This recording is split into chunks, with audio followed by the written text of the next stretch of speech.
बड़ी खबर महाराष्ट्र की सियासत से जुड़ी सामने आ रही है। विधानसभा में नेता विपक्ष विजय वडेट्टीवार का दावा, संपर्क में शिवसेना और एनसीपी के 40 विधायक। ये बड़ा दावा उन्होंने किया और साथ ही कहा कि घर वापसी कराना चाहते हैं शिवसेना और एनसीपी विधायक। घर वापसी करने के उनका जो मन है, चुनाव नतीजों के मुताबिक 150 विधानसभा सीटों पर एमवीए आगे है। तो सवाल ये है कि क्या महाराष्ट्र की सियासत में कुछ बड़ा होने वाला है, और उनके दावे के बाद अब इस सवाल को हवा मिलती है।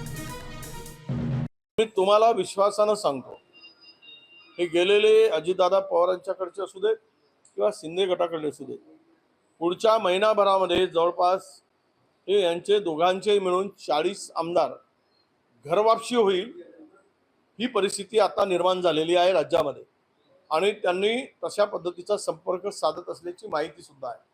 वस्तुस्थिती काय आहे मला माहित नाही, परंतु ती चर्चा मात्र प्रचंड जोरात आहे आणि हे होण्यामध्ये कुठलीही अडचणही मला दिसत नाही, कारण वारे आता महाराष्ट्रातील महाविकास आघाडीच्या दिशेने वाहत आहेत। तो हमारे साथ विलास अठावले जुड़ गए हैं ज्यादा बातचीत के लिए। बहुत स्वागत है सर आपका। जिस तरीके से लोकसभा चुनावों के बाद इस तरीके की तस्वीर सामने आ रहा, और विधानसभा चुनाव अब कुछ ही समय में वहां पर होने ही वाले हैं। बड़ा सवाल अब यही उठा हुआ है कि क्या कोई बड़ा बदलाव वहां पर देखने को मिल सकता है, क्योंकि जो तमाम दावे हैं ये संकेत उसी ओर कर रहे हैं।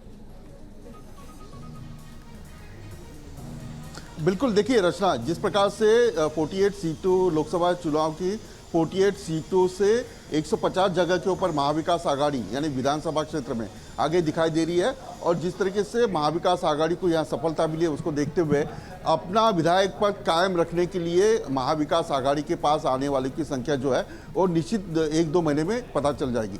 लेकिन शरद पवार और उद्धव ठाकरे को जो सिंपैथी है उसको देखते हुए विधानसभा जो है वो महाविकास आघाड़ी को फायदा हो सकता है, ये बातें चल रही है। तो कई विधायक, रोहित पवार ने भी बताया, जयंत पाटिल ने भी बताया कि कई विधायक जो है वो हमारे संपर्क में है, और विजय वडेट्टीवार ने बताया जिस तरीके से माहौल देश में था वो माहौल महाराष्ट्र में नहीं था। तो इसी को लेकर कई विधायक जो है फिर से कांग्रेस में आ सकते हैं। 13 सीटें कांग्रेस को मिली है, उद्धव ठाकरे को जो सीटें मिली है वो भी अच्छी खासी मिली है। तो कहीं ना कहीं अपना विधायक पद ये कायम रखने के लिए ये चर्चा शुरू हुई है। जी बिल्कुल, और अपने आप में बेहद महत्वपूर्ण है कि ये चर्चा किस ओर करवट लेती है। आप बने रहिए हमारे साथ, आगे भी आपसे इसको लेकर जानकारी लेंगे। देखिए, दावा तो ये भी है कि लोकसभा चुनाव के बाद महाराष्ट्र विधानसभा में बड़ी सियासी हलचल देखने को मिल सकती है। एनसीपी शरद पवार गुट का दावा ये भी है कि अजित पवार गुट के 18 से 19 विधायक उनके संपर्क में। चर्चा है कि शरद पवार गुट इन विधायकों का समर्थन लेकर कोई बड़ा खेल कर सकते हैं। हालांकि अजित पवार गुट ने इस तरीके की किसी भी बात से साफ इनकार किया है। अजीत पवार गुट का ये कहना है कि शरद पवार गुट अफवाह फैलाकर राज्य सरकार को अस्थिर करने की कोशिश कर रहा है। केंद्र में नरेंद्र मोदी की जो सरकार है, ये जनमत की सरकार कितनी है अब आने वाला कल ही पता लगेगा। और तीसरी बार प्रधानमंत्री बनने के बाद उनको जो हम थोड़ी बोल रहे, उनके ही जो आरएसएस के जो चीफ है मोहन भागवत जी, उन्होंने भी कहा कि घमंड ज्यादा दिन नहीं टिकता, ऐसा उन्हें इशारा में कह दिया है। तो मुझे लगता है कि जो अब सरकार बनी है तो देश के विकास के लिए होना चाहिए, और देश के सभी जाति धर्म के लोगों को लेके चलने वाली होना चाहिए। ऐसी भावनाएं देश की जनता की है। अगर इस बार भी अगर उन लोगों ने सुधार नहीं लाया तो उनके परिणाम, अब 1.5 लाख की लीड से आए हैं, तो उनके परिणाम आने वाले दिनों में देखने उनको मिलेंगे। विलास, जिस तरीके से लगातार जो दावे सामने आ रहे हैं, और ऐसे में अब यहां से क्या समझा जाए, जो वर्तमान की राज्य सरकार है, क्या उस पर किसी तरीके का खतरा?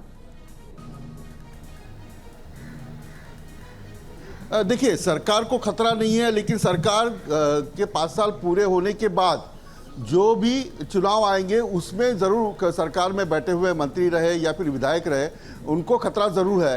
क्योंकि जिस प्रकार से जो किसान आंदोलन है वो भी हो सकता है, प्याज के दाम जो नहीं मिल रहे किसानों को उसका असर जो है वो दिखाई दे रहा है। मराठा आरक्षण का मुद्दा सबसे अहम है। मराठा आरक्षण को लेकर मराठवाड़ा में जो भी विधायक रहेंगे उनको मुश्किल हो सकती है सरकार में बैठे विधायकों की। तो जो एमपीज है, देखो राहुल शेवाले जो है वो भी हार गए। ऐसे कई दिग्गज जो है है इस लोकसभा में हारे हैं, सरकार में बैठे हुए थे। लेकिन अब जीत के आना है तो कहीं ना कहीं बीजेपी के साथ हम चले गए थे, वो छोड़कर वापस आएंगे, ये बातें चल रही है। लेकिन दूसरी अहम बात यह है कि शरद पवार की पार्टी ने कहा है कि किसको लेना है या नहीं लेना है ये हम तय करेंगे। और शरद पवार ने खुद कहा है कि जो गए वो चले गए, हम नए चेहरे जो है वो लेके आएंगे। तो आने का रास्ता भी शायद बंद हुआ होगा, लेकिन कई विधायक जो है, मैं कहता हूं कि 15 से 20 विधायक जो है अभी भी शरद पवार की पार्टी में, जयंत पाटिल के संपर्क में है और कांग्रेस के संपर्क में। यहाँ तक नहीं, एकनाथ शिंदे के साथ जो भी विधायक है उनके मन में भी कुछ ऐसे चल रहा है कि आगे चलकर हम जीतेंगे या नहीं जीतेंगे। बिल्कुल, और इसी तरीके के सवाल सभी के मन में है। लेकिन विलास, ये भी आपसे जानना चाहेंगे क्या शरद पवार की तरफ से है, क्योंकि कांग्रेस का बार बार जिक्र हो रहा है, कोई ऑफिशियल स्टेटमेंट आया है इन दावों को लेकर? नहीं रंजना, देखिए जयंत पाटिल को हमने पूछा कि क्या आप उन्हें वापस लेने वाले हैं, तो उन्होंने कहा अभी तक हमने सोचा नहीं है। लेकिन शरद पवार ने यह कहा कि जो नए लोग हैं उनको हम खड़ा करेंगे, उनको उम्मीदवारी देंगे और फिर एक बार पार्टी खड़ी रहेगी। तो कोई ऑफिशियल स्टेटमेंट जो है अभी तक किसी को लेना है नहीं लेना है ये आया नहीं है। लेकिन रंजना, एकनाथ शिंदे ने अपने विधायकों के साथ और जो हारे हुए जो उम्मीदवार है उनके साथ मीटिंग भी की है। यहाँ उद्धव ठाकरे ने अपने विधायकों के साथ और विभाग प्रमुख जो है उनके साथ मीटिंग की है। तो विधानसभा की तैयारी जो है हर पार्टी कर रही है। ऐसे में जो अभी स्टैंडिंग विधायक जो है वो कहीं ना कहीं ये सोचते होगी कि महाविकास आघाड़ी के फेवर में महाराष्ट्र की जनता है, तो कहीं ना कहीं महाविकास आघाड़ी के पास जा सकते हैं क्या।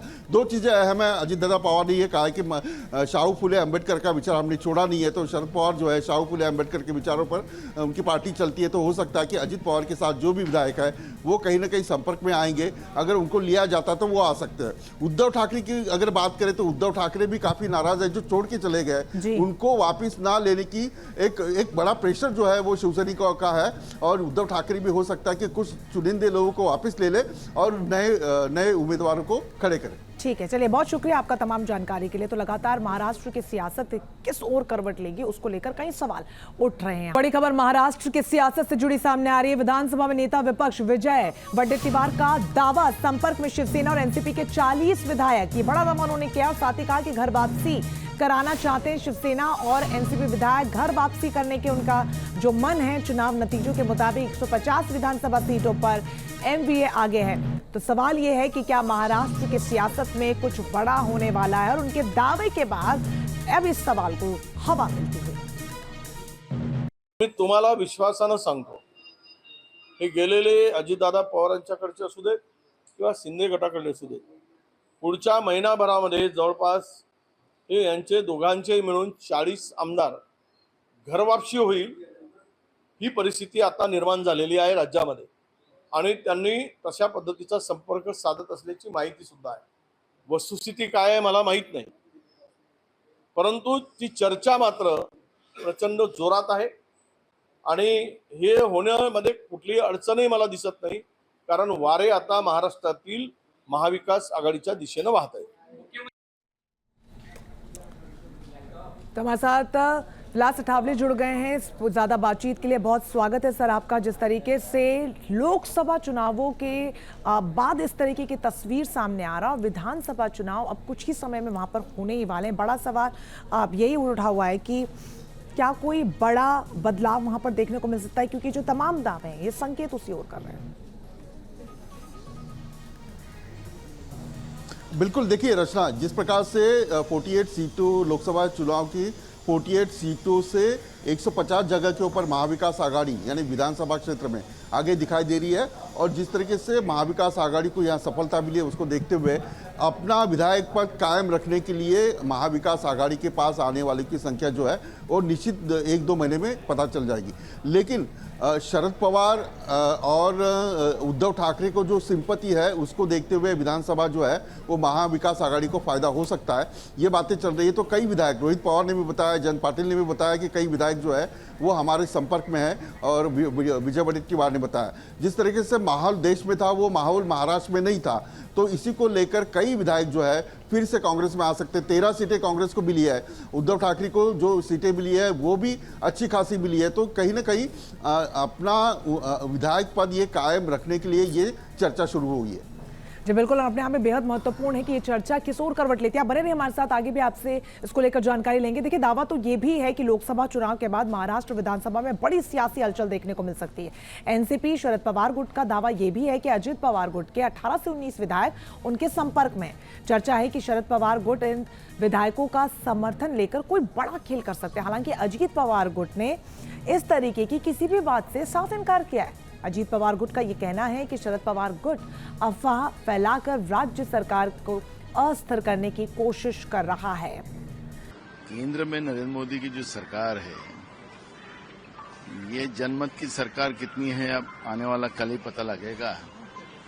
और तीसरी बार प्रधानमंत्री बनने के बाद उनको जो हम थोड़ी बोल रहे, उनके ही जो आरएसएस के जो चीफ है मोहन भागवत जी, उन्होंने भी कहा कि घमंड ज्यादा दिन नहीं टिकता, ऐसा उन्हें इशारा में कह दिया है। तो मुझे लगता है कि जो अब सरकार बनी है तो देश के विकास के लिए होना चाहिए और देश के सभी जाति धर्म के लोगों को लेके चलने वाली होना चाहिए। ऐसी भावनाएं देश की जनता की है।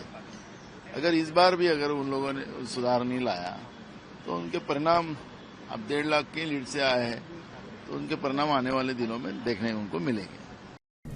विलास, जिस तरीके से लगातार जो दावे सामने आ रहे हैं, और ऐसे में अब यहां से क्या समझा जाए, जो वर्तमान की राज्य सरकार है, क्या उस पर किसी तरीके का खतरा?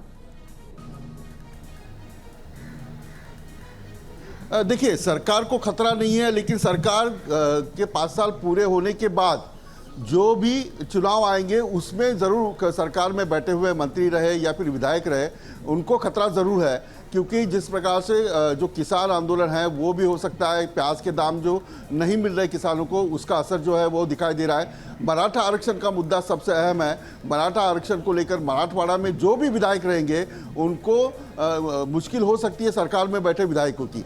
तो जो एमपीज है, देखो राहुल शिवाले जो है वो भी हार गए, ऐसे कई दिग्गज जो है इस लोकसभा में हारे हैं, सरकार में बैठे हुए थे। लेकिन अब जीत के आना है तो कहीं ना कहीं बीजेपी के साथ हम चले गए थे, वो छोड़कर वापस आएंगे, ये बातें चल रही है। लेकिन दूसरी अहम बात यह है कि शरद पवार की पार्टी ने कहा है कि किसको लेना है या नहीं लेना है ये हम तय करेंगे। और शरद पवार ने खुद कहा है कि जो गए वो चले गए, हम नए चेहरे जो है वो लेके आएंगे। तो आने का रास्ता भी शायद बंद हुआ होगा, लेकिन कई विधायक जो है, मैं कहता हूं कि 15 से 20 विधायक जो है अभी भी शरद पवार की पार्टी में, जयंत पाटिल के संपर्क में है और कांग्रेस के संपर्क में। यहां तक नहीं, एकनाथ शिंदे के साथ जो भी विधायक है उनके मन में भी कुछ ऐसे चल रहा है कि आगे चलकर हम जीतेंगे या नहीं जीतेंगे।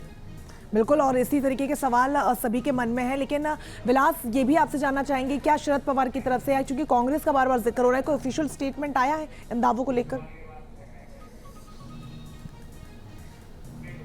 नहीं रंजना, देखिए, जयंत पाटिल को हमने पूछा कि क्या आप उन्हें वापस लेने वाले हैं, तो उन्होंने कहा अभी तक हमने सोचा नहीं है। लेकिन शरद पवार ने यह कहा कि जो नए लोग हैं उनको हम खड़ा करेंगे, उनको उम्मीदवारी देंगे और फिर एक बार पार्टी खड़ी रहेगी।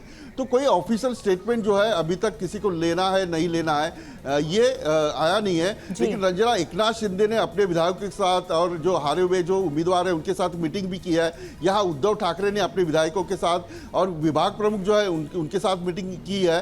तो विधानसभा की तैयारी जो है हर पार्टी कर रही है। ऐसे में जो अभी स्टैंडिंग विधायक जो है वो कहीं ना कहीं ये सोचते होंगे कि महाविकास आघाड़ी के फेवर में महाराष्ट्र की जनता है, तो कहीं ना कहीं महाविकास आघाड़ी के पास जा सकते हैं क्या। दो चीजें अहम है। अजित दादा पवार ने यह कहा कि शाहू फुले अम्बेडकर का विचार हमने छोड़ा नहीं है, तो शरद पवार जो है शाहू फुले अम्बेडकर के विचारों पर उनकी पार्टी चलती है। तो हो सकता है कि अजित पवार के साथ जो भी विधायक है वो कहीं ना कहीं संपर्क में आएंगे। अगर उनको लिया जाता तो वो आ सकते हैं। उद्धव ठाकरे की अगर बात करें तो उद्धव ठाकरे भी काफी नाराज है, जो छोड़ के चले गए उनको वापस ना लेने की एक बड़ा प्रेशर जो है वो शिवसैनिकों का है। और उद्धव ठाकरे भी हो सकता है कि कुछ चुनिंदे लोगों को वापस ले ले और नए उम्मीदवारों को खड़े करें। ठीक है, चलिए, बहुत शुक्रिया आपका तमाम जानकारी के लिए। तो लगातार महाराष्ट्र की सियासत किस ओर करवट लेगी उसको लेकर कई सवाल उठ रहे हैं।